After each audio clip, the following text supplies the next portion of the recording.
Okay, turn over. Action! It's a triumph for Stingray, and a further success for technicians at a British film studio. Jerry and Sylvia Anderson, the most exciting Go husband and wife team in the history of filmmaking. The Andersons were in the big time, on an international scale. And, as you probably guessed, the stars of this studio are man-made puppets, which are known and recognized around the world. I think that it's probably the technical fascination of seeing model characters and model machines behave in a realistic way on the screen. I think it is the wonderment. Thunderbirds is the best known of all the series the Andersons have made, a total of more than 400 films. From Thunderbirds alone, character merchandising in 1 year reached a retail value of about £3 million in Britain, and it flourished in other countries where the series was shown, from Japan to the United States. We're not gonna make it. We're running out of runway. The brakes are applied, but the wheels catch fire. They're out of control. Will the plane crash too?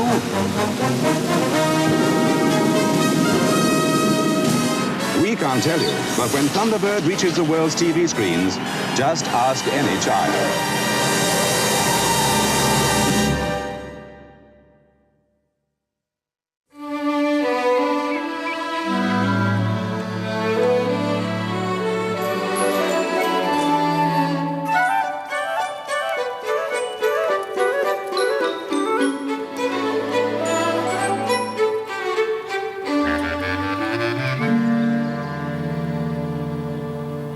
Mary, in 1963 we came here. Yes. Seems a long time ago now, doesn't it? Yeah, it was a long time ago, yes. I just feel, I can't believe it's actually going to be gone forever. It was so much part of my childhood. It was so much like my second home. But my experience of what went on behind these buildings for the next 4 years and the 100-odd episodes that I worked on was absolutely, truly amazing. My mother was completely nuts about Hollywood, and I think they built like this mini Hollywood in the middle of a trading estate in Slough. It just goes to prove that wherever you are, you can make magic happen. So, David, this is it. Brings back memories. Long time ago. Yeah, absolutely. Long time ago. I wonder if it's altered very much in them. Looks the same outside, anyway. Oh, yeah, yeah. Except it had AP Films up there, didn't it? Or Century 21. Century 21, yes. Yeah. Yes, it did. Yeah. Shall we go in? Yes, OK. So, this is where probably my memories are pretty heavy. Oh, my goodness. Oh.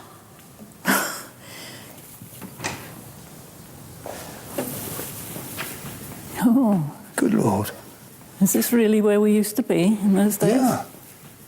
And you've reconstructed it. Incredible.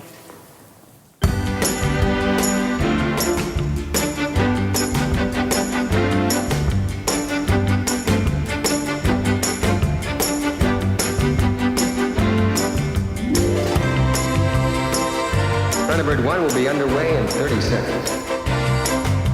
Thunderbirds are go. Thunderbird 2 to mobile control. I'm coming in to land. We are about to launch Stingray. Dive, Floyd, dive! We consider Joe to be our most special agent. Destiny Angel, immediate launch.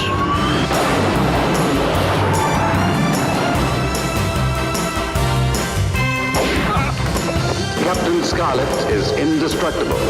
You are not.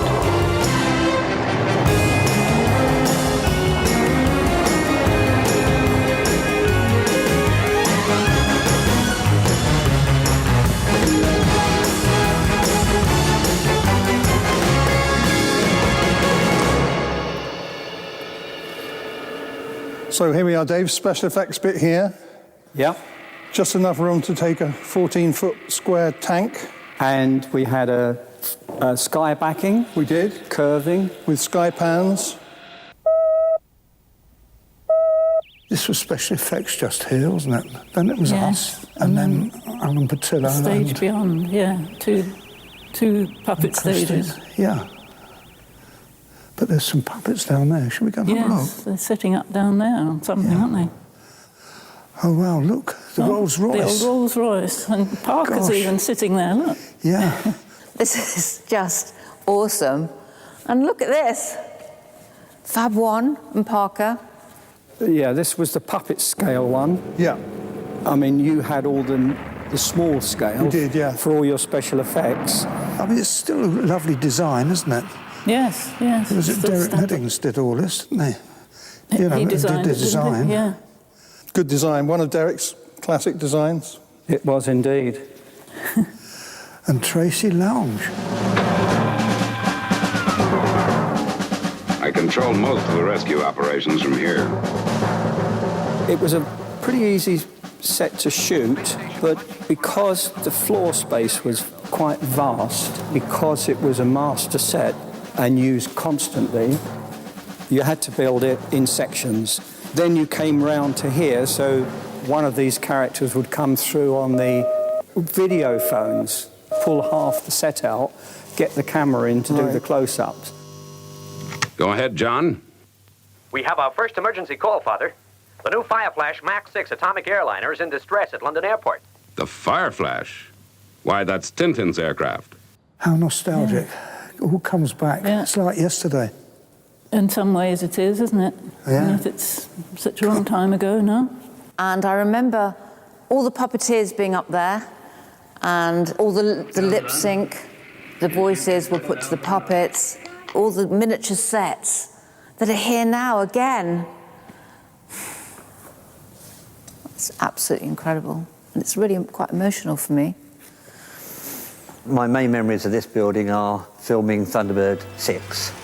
Derek Meddings built the most enormous set on the floor of this particular building. It ran from one end to the other and side to side, just enough room on one side for the dolly to move down and track the Thunderbird vehicle.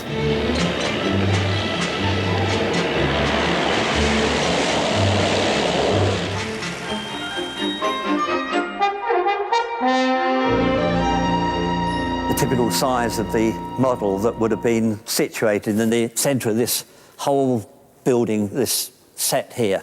So you can imagine the whole of this floor being covered with fields and trees and roads, and sitting in the middle of it was a model about this sort of size. And it allowed, as the camera would track along this wall here very, very slowly, you would see the mansion suddenly appear in the distance as the vehicles were being tracked. And of course the camera dolly had to be pushed at exactly the same speed as the vehicles that were travelling through, because the camera was tracking the vehicles. So it was very, very important that the person pushing this had total control over what they were doing. The unfortunate thing was that probably this was the only studio in the world that we had somebody pushing the camera dolly that had a limp. So you can imagine when you're trying to push something like this and you're pushing it with a bit of a limp, it made life a little bit more interesting. And there's Lady P's lounge. Yes. The star of the show. I just adore Penelope. I think most people do. She looked great. She's got her teapot. Just the same. Yeah. And I remember when my mother created her with Mary Turner, and it took a long time because they couldn't get the facial features right. And actually, as they worked her, she became more and more like my mother, and in fact, at the end, she was based upon my mother's features. Everything to do with Lady Penelope was Sylvia. She created the character, she dressed it, she voiced it, and she looked after it like a baby. International Rescue, Lady Penelope speaking. Her and Parker together were a good double act, weren't they? Oh, brilliant, yeah, absolutely. What an adventurous life you've led. Great, my lady.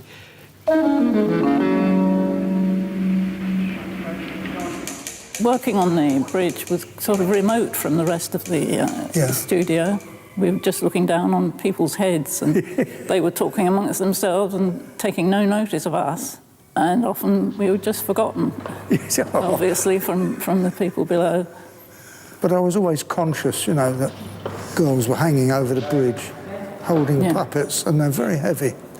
You were more considerate than some that I could mention. Yes, out of all the puppeteers, I always wanted to work with you and Judith. We had that sort of rapport. You and Judith could almost sort of, you always knew what my thoughts were. And you'd be sort of doing something before I'd even mentioned it. Well, you know, and Judith would be off the bridge and get the prodder and bring the puppet over, perhaps be doing hair or something like that, and then whiz back up and off we'd go. Well, Judith and I always worked well together. Oh, you did? As puppeteers. Yeah. Yeah. And well, we liked working with you, actually. Oh, it was good fun. We did have our favourites amongst the directors. Yeah, we could always have a laugh, couldn't we? Yes. And then go for a drink afterwards or something. Yeah. We enjoyed working with Desmond, but he got a bit impossible sometimes. Really? We had a locker with all our bags and things in on the stage, and we used to keep a little bottle of brandy in the back of it. Really? So if things got too het up, we'd go down and have a quick nip. Judith and I, that is. Yeah, I was never invited. We didn't tell anyone about it. How marvellous. Christine Glanville was fantastic too, and she was such a talented puppeteer, and she would really work the puppets, and they came to life as people. I think also you used to talk to Christine at the same time, didn't you? Like you were speaking to the same person? Yes. Yeah. Yes, because you'd always address Christine.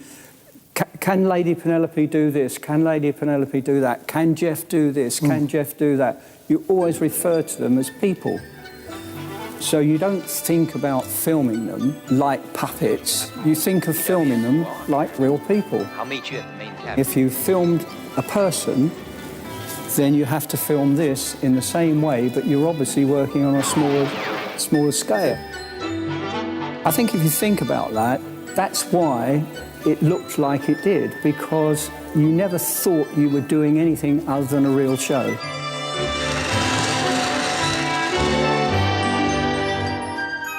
Well, Mary, this is your department. You model most of these, didn't you? Quite a few of them, yes, I did. Some of them are originals. That's the remains of Marina. Aqua Marina, why don't you say that you'll always stay close to my heart? No eyes. No, obviously they've been lost along the years. That was Stanley Unwin. Gosh, what a small head. Ah, yes. Righty scribbly in your bookery. All uttery words, speed of your pen slow must deceive my eyeball. I didn't quite catch that, sir. Ah, Partlow. I'll explain to you. And that's a Captain Scarlet there, and that's the size of a marina. Yeah. Well, this is all part of the experimentation, wasn't it? Yes.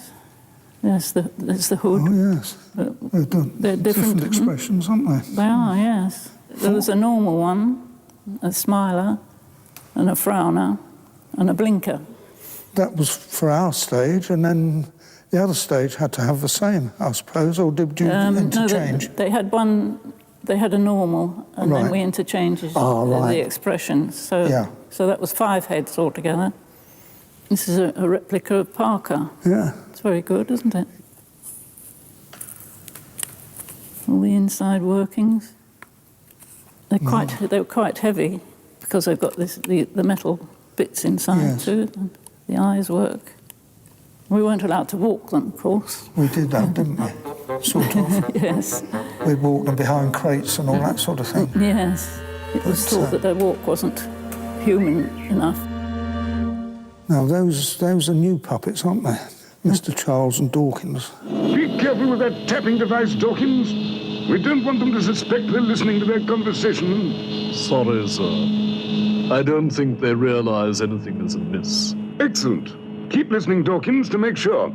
When you think these new characters, we came back 50 years later to make another film. Yes, that's right. What good fun it was. It was just came naturally, didn't it? Yes, I was still actually able to get up onto the bridge and work something. You were up it like a 2-year-old. So hopefully you'll be able to be there. Then you can Parker be the other side. Yep. Running.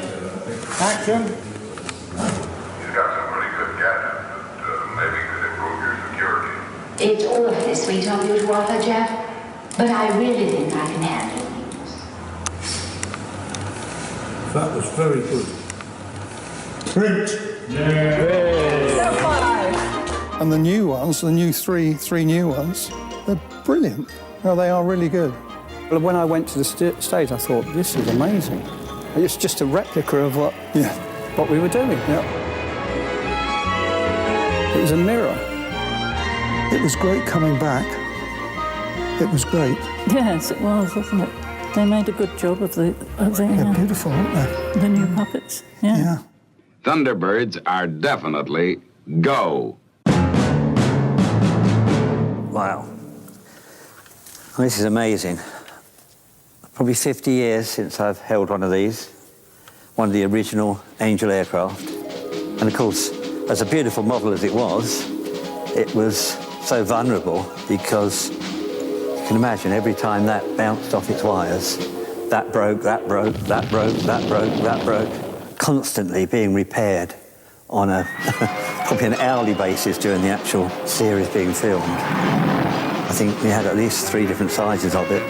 Probably that was the most popular for flying shots. Quite something to hold, something you worked with every day, and not having seen it for 50 years, it's quite, brings a lot of memories back.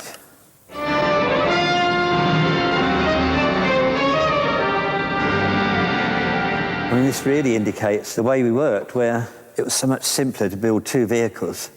Or that craft seemed 10 times further away, being smaller, than obviously if you only had that vehicle. The vehicle flying at that point looks perfectly okay, but turn it round and it doesn't give you quite the same impression. But often the case that vehicles were only dressed on one side if they were only designed to ever be in a shop perhaps once. There wasn't any point in actually dressing the other side, but you can see the difference. And this was fabulous. The Stingray, when it came out of the cave, and they got that wonderful bubble that followed. That's right. We actually dipped it in the water, and it was made of balsa wood in places, so it all used to split. And then we had to dry it out, and it would sort of go back together again. Aqua Sting 2, green 05.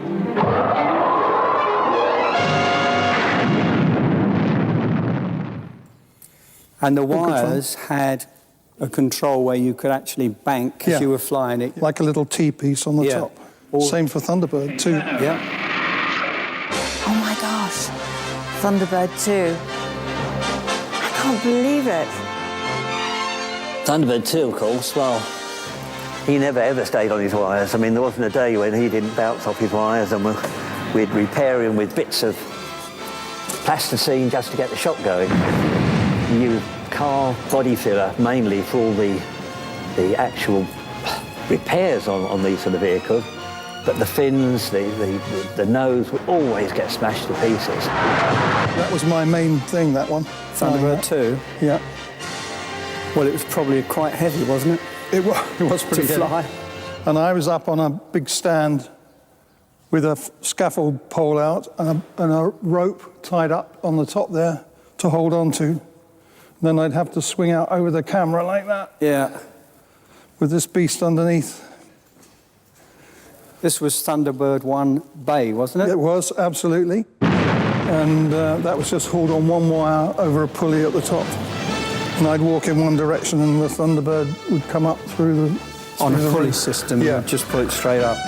We would search shops for anything that looked interesting. In today's shops, you can go into a chemist shop and there's hundreds of different shapes of bottles and canisters that we would have loved to have had back in the 60s, but the Airfix kits were done to death. I mean, these pieces of girder bridge kits we would use by the thousands. We had boxes full of them. But we got the famous lemon squeezer, of course, which everybody always refers to, that's stuck in there, that we know is a lemon squeezer, but in the day, it was the most perfect fan, vacuum, whatever, that you'd ever want. Derek Meddings had always told us in special effects to look beyond what you saw. We found some bags outside with this blue stuff in, which we put down. It was really good landscape stuff. It turned out to be blue asbestos. Oh, and then we had explosions with it as well. So how we survived, I don't know. Big boy over here, skydiver, well, he was something else, because the only time we ever moved him on water, he would be on a track that was set under the tank. We had a much smaller version that we used for all the flying shots, but he was quite a beast. And of course, the worrying thing with this was, whenever we were dirtying it down and adding bits to it, it was so easy to put something onto this vehicle, but you had to replicate it on something that was only perhaps 18 inches long. So you couldn't go too mad in what you actually stuck on this, because you couldn't find something that would work when you put it on the smaller model. Dive, dive, dive!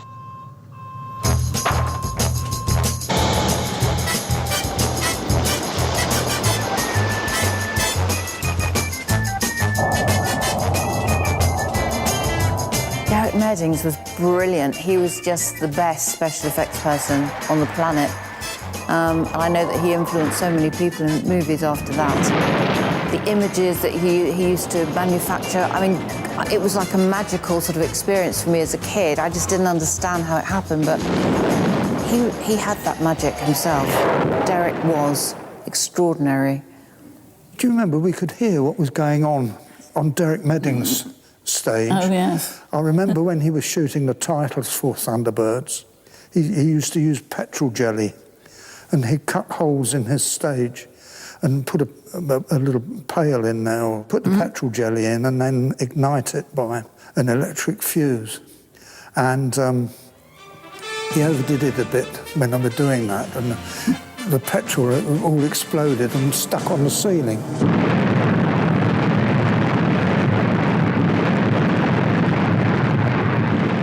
Someone shouted out, "The roof's on fire." And for some reason, if something happens, a cameraman always cuts the camera. And poor old Derek, he shouted out and swore. He said, "If anybody cuts that camera," he said, "I'll kill him." He said, "Keep filming." I remember that. And then there'd be these terrible bangs all the time from the special effects stage.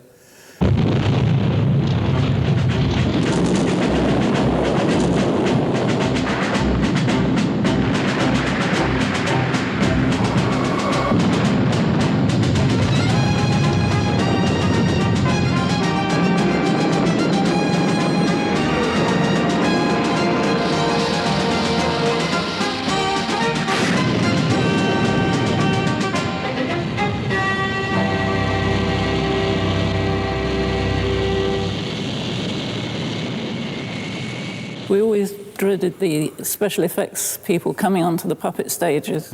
If there was supposed to be a fire in the episode, they'd come on with oily rags, ready to throw onto the set and set light to puppeteers. We were up on the bridge, and all the black smoke came up there and smothered us. They can't see a thing. Smoke is too thick. And often damaged the puppets. Or us. Or us, yeah.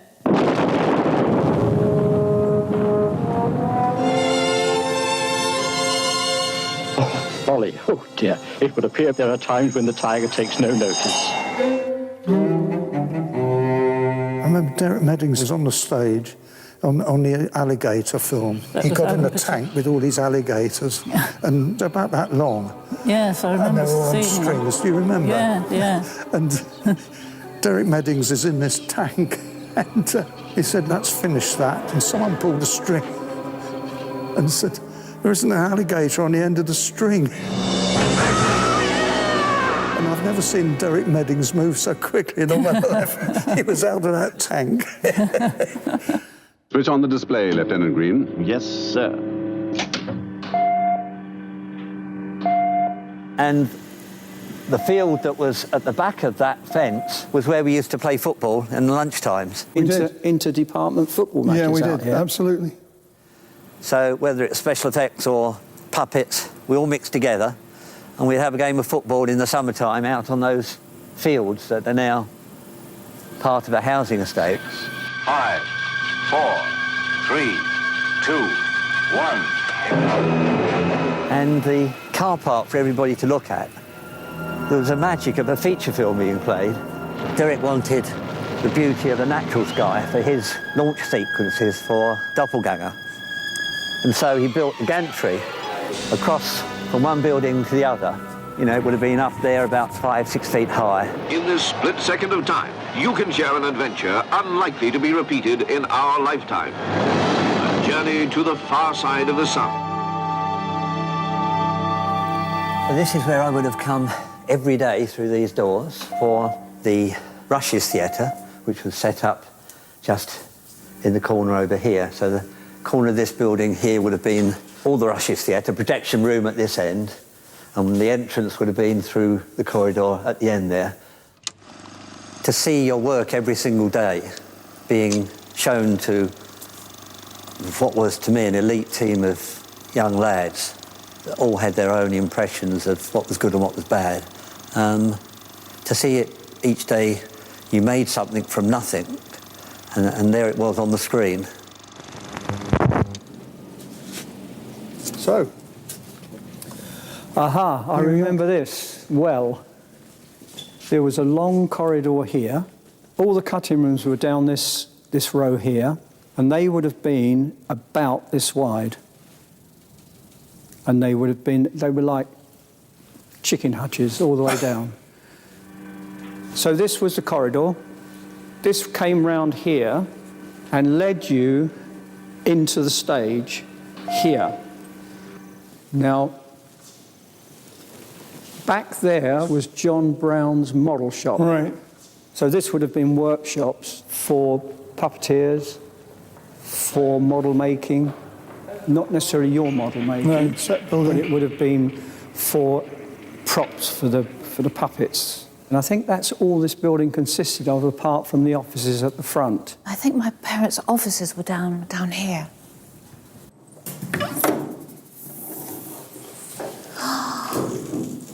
Oh my goodness. This is where we all got to know Lady Penelope. This was Sylvia Anderson's office. This is so strange. This is where the puppeteers, I would say, spent a lot of time. Wardrobe spent a lot of time in here because Sylvia handled that side of it. She kept the whole thing together, really. You could always talk to Sylvia about anything. She was very, very good on character. She always made sure that the dress was right. Lady Penelope's hairstyles were all done with her, and she was brilliant at it, absolutely brilliant. But people would come in and ask advice, and they'd talk about their problems to her. It's really strange. Yeah, and the view's pretty bad too, the same as it always was. I mean, it was never a pretty place to be, but as I said, it was like magic in here. This was Jerry's office here. That's it. And this was this is private Lou. Oh. Different seat. The special effects boys, while he was up at Lou Grade's office one day, and he called back to say that they'd got the next series, and the boys thought it'd be very nice if they gave him a gold throne. So they sprayed the white seat gold. And not only that, they put sparkle in it. Oh, it's probably worn out, yes. God, how many hours did I spend in here? Hours upon hours. The size. Yes, it was an absolutely huge office. It's like being a child, because for me, this was always bigger. There was always a larger room. Absolutely. Good Lord. Yes, Yeah, Jerry that was his office. had his chair and desk. And That's right, yes. He had monitors up, didn't he? Because each stage he could see what was going on. Yes, he could see what was going on, yeah. Check up on us. Yeah. Everybody followed Jerry from one series to another, but he used to enjoy us being on it because it was like family, really, wasn't it? Yeah. He could rely on us.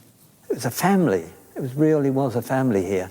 They weren't just work colleagues. We actually went to one another's houses in the evenings. We spent time together.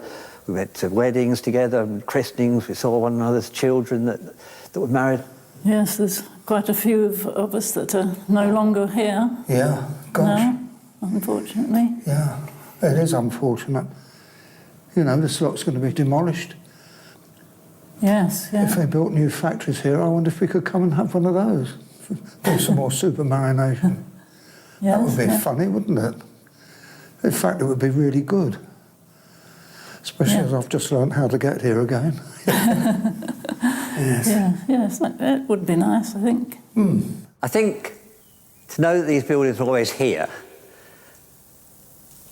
kept my memories alive. To think they're not going to be here anymore, the memory's all up here. At the moment, I can still look around this building and I can still see everything as it was in 1966. I can hear the voices of the people, I can see the crew, I can see the sets.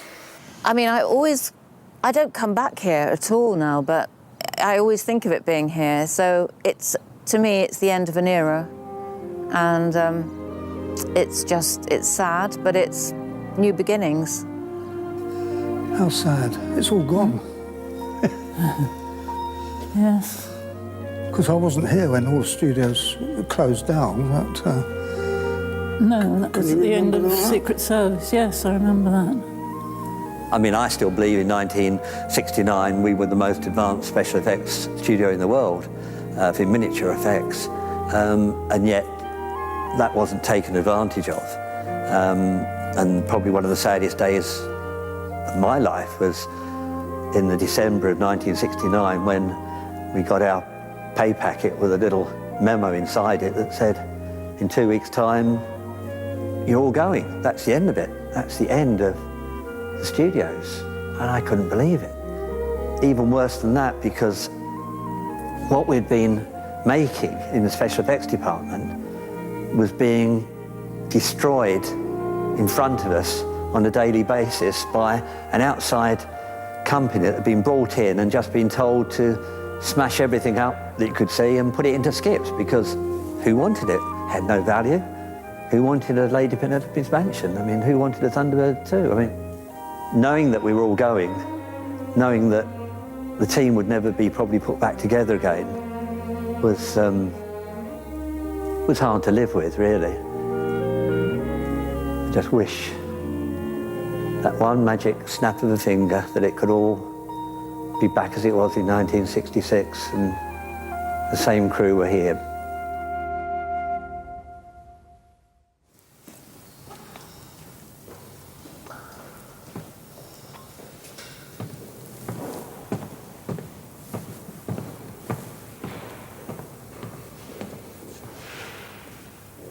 So what do puppeteers do when they get old? They come back and do it all over again.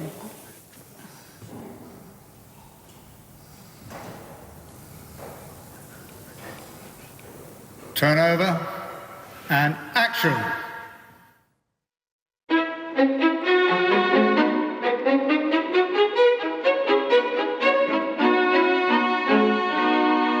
Would that be all, belady? For now, Parker. Yes, belady. Oh, Parker. Yes, belady. Thank you. Good night, belady.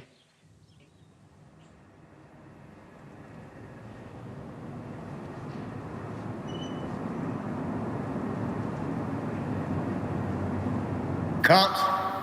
Print.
Well, shall we go?